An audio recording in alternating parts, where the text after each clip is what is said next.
मुलगा सून नातवासह चौघांकडून वृद्ध दाम्पत्यावर हल्ला. जत तालुक्यातील बनाळी येथील घटना.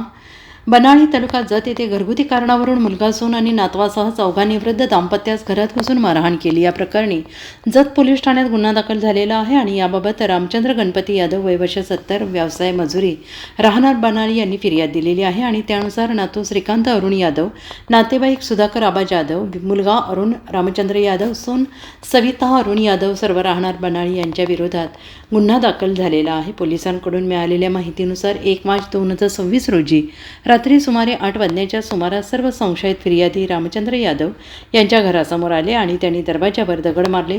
दरवाजा उघडण्यास सांगून शिवीगाळ केली. दरवाजा उघडल्यानंतर सर्वजण घरात घुसले.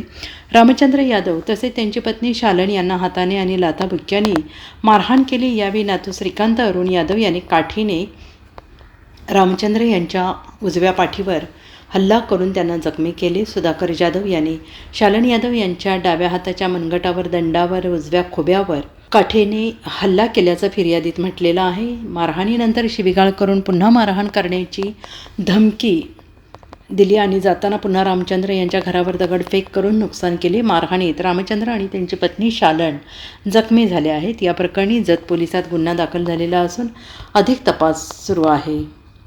Bureau report SPN Marathi, बनाळी.